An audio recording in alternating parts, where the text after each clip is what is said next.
কে? সম্মান ও সম্মানের মালিক কে? সন্তান দেওয়ার মালিক কোন বাবা, মাজার, দরবার? সন্তান দেওয়ার মালিক কে? সাতবক জমিন আসমানের একচ্ছত্র মালিক একমাত্র কে? সে আল্লাহ তাআলা অত্যন্ত মেহেরবানি করে আপনাকে আমাকে এখানে এনেছেন। খুব দামি মজলিস এবং দামি মজমা। মুহতারাম হাজিরিন, সৃষ্টিগতভাবে আমরা অত্যন্ত দামি। এজন্য আল্লাহ পাক আপনাকে আমাকে শ্রেষ্ঠতম কিতাব কোরআনে কারীম দান করেছেন। সাউন্ডটা কেমন যেন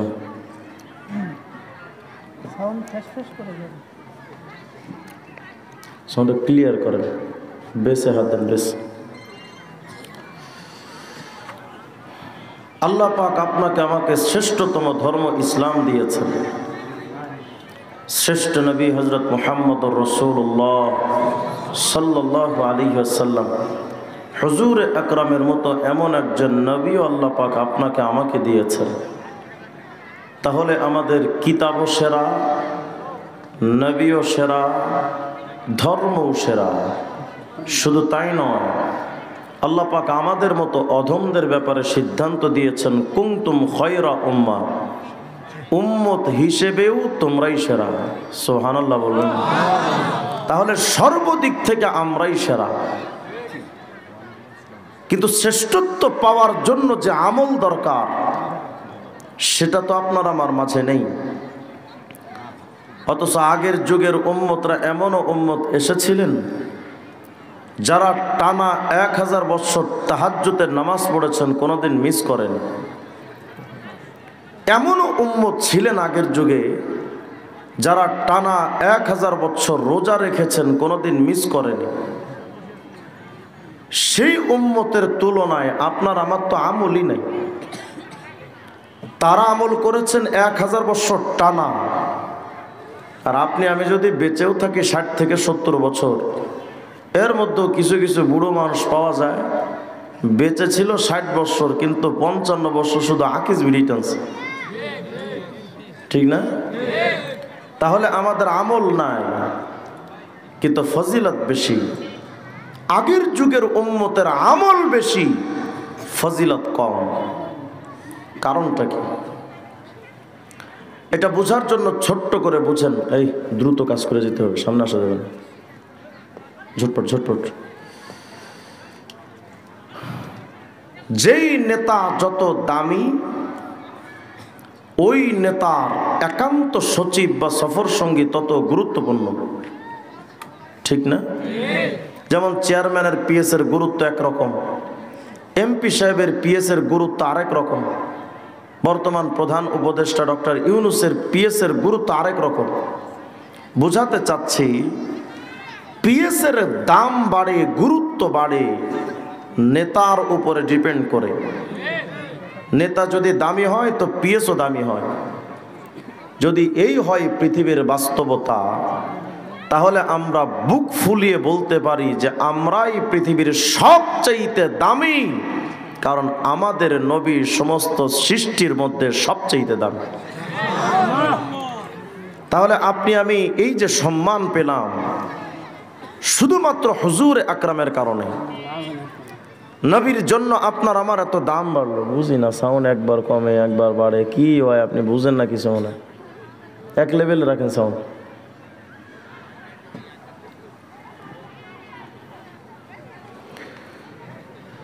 তো যেই নবীর জন্য আপনি আমি এতটা দাম পেলাম, ঠিক আছে, আর হাত দিয়ে না, ওনাকে একটু খানা খাওয়াই নিয়ে আসেন, নাহলে আবার গুতাইব। গুতায়েন না, হ্যাঁ? তো যেই নেতা যত দামি, তার কর্মীরা তত দামি। তো আমাদের নবীও যেহেতু সবচেয়ে দামি, তো আমরাও সবচেয়ে দামি। কিন্তু যেই নবীর জন্য আপনি আমি এতটা দাম পেলাম, ওই নবীকে তো আপনি আমি দাম দিলাম না। সেই নবীর মতো টুপি মাথায় নাই, অথচ মুসলমান। উম্মতে মুহাম্মদী দাবি করে বসেছে, হুজুর আকরামের মতো দাড়ি নাই, টুপি নাই, পাঞ্জাবি নাই, ব্যক্তিগত জীবনে সুন্নাহ নাই, পারিবারিক জীবনে সুন্নাহ নাই, চুল কাটি মেসিয়ান নেইমারের মতো, হুজুর আকরামের মতো চুল কাটতে পারলাম না। পোশাক পরি নায়ক নায়িকা, বলিউড ডালিউডের নায়ক নায়িকাদের মতো হুজুর আকরামের পোশাক পরলাম না। আমি আওয়ামী লীগ করি তো তার মতো কোট লাগাচ্ছি ঠিক, কিন্তু হুজুর আকরামের উম্মত হয়ে নবীজির মতো পোশাক পরতে শিখলাম না। আমাদের খাবার স্টাইলটা হয় বিজাতীয়দের কালচারে টেবিল বিছিয়ে, হুজুর আকরামের সুন্নাহ মোতাবেক নিচে দস্তরখান বিছিয়ে খানা খাওয়ার মেজাজ আজও পর্যন্ত মুসলমানের তৈরি হলো না। আমাদের বিয়ে শাদী হচ্ছে হিন্দুয়ানি প্রথায়, হুজুর আকরামের তন্ত্র অনুযায়ী সুন্নাহ মোতাবেক আমাদের বিয়ে শাদী হলো না। তাহলে আমাদের ব্যক্তি জীবনে নবীর আদর্শ নাই, পারিবারিক জীবনে নবীর আদর্শ নাই, সামাজিক জীবনে নবীর আদর্শ নাই, রাষ্ট্রীয় জীবনে আদালতগুলো চলে মানব রচিত তন্ত্র মন্ত্র অনুযায়ী। হুজুর আকরামের তন্ত্র দিয়ে আমার আদালতের ব্যবস্থাপনা চলে না। আমার বাংলাদেশের সংবিধান প্রণয়ন হচ্ছে গণতন্ত্র, সমাজতন্ত্র, জাতীয়তাবাদ, ধর্মনিরপেক্ষ কুফরি মতবাদ দিয়ে। আমার বাংলাদেশের সংবিধানটা প্রণয়ন হলো হুজুর আকরামের ইসলামতন্ত্র দিয়ে। আমার বাংলাদেশের সংবিধান প্রণয়ন হলো না। তাহলে আমাদের ব্যক্তি জীবনে ইসলাম নাই, পারিবারিক জীবনে ইসলাম নাই, সামাজিক জীবনে ইসলাম নাই, রাষ্ট্রীয় জীবনে ইসলাম নাই, কোনো ক্ষেত্রেই আমরা ইসলামকে মানলাম না। অথচ আমরা যখন কবরে যাচ্ছি আমাদেরকে বলা হয় বিসমিল্লাহি ওয়া আলা মিল্লাতি রাসূলিল্লাহ, একে ইসলাম ধর্মের উপরে একে কবরে রেখে যাচ্ছি। অথচ এই জালেম দুনিয়াতে নবী টুপি মাথায় দেয় নাই, গায়ে পাঞ্জাবি লাগায় নাই। ব্যক্তি জীবনে ইসলাম ছিল না, পারিবারিক জীবনে ইসলাম ছিল না, রাষ্ট্রীয় জীবনে ইসলাম ছিল না। একে কবরে রেখে আসতেছি এই বলে যে একে ইসলাম ধর্মের ওপরে কবরে রেখে যাচ্ছি। আল্লাহর সাথে এর চাইতে বড় ধোঁকাবাজি আর প্রতারণা আর কিচ্ছু হতে পারে না। আপনি আমি তো নবীজির ইসলাম মানি নাই, অথচ আল্লাহ পাক বলেছেন শোনো উম্মতে মুহাম্মাদি ওয়ালা তামুতুন্না ইল্লা ওয়া আনতুম মুসলিমুন, পরিপূর্ণ মুসলমান না হয়ে কবরে তোমরা এসো না, পরিপূর্ণ মুসলমান না হয়ে কবরে এসো না। উদখুলু ফিস সিলমি কাফা, ইসলামের মধ্যে ঢুকো তো পরিপূর্ণভাবে ঢুকো। আমরা তো ব্যক্তিগতভাবে ইসলামে ঢুকেছি, অনেকে তো ঢুকেই নাই। যদিও কেউ বা আমরা ইসলামে ঢুকেছি, কিন্তু শুধু টুপির ইসলামে ঢুকেছি, দাড়ির ইসলামে ঢুকেছি, পাঞ্জাবির ইসলামে ঢুকেছি, নামাজ রোজা হজ যাকাতের ইসলামে হয়তো কিছু মানুষ ঢুকেছি আমরা। কিন্তু চোর চুরি করলে রাষ্ট্রীয়ভাবে তার হাত কাটতে হবে, ওটাও তো একটা ইসলাম।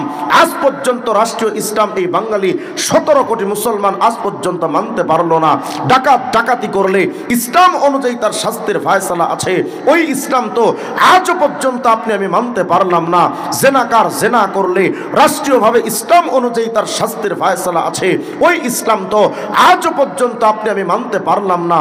তাহলে আমরা ব্যক্তি জীবনে ইসলাম মেনেছি, পারিবারিক জীবনে হয়তো ইসলাম মেনেছি, রাষ্ট্রীয় জীবনে জিকির করেন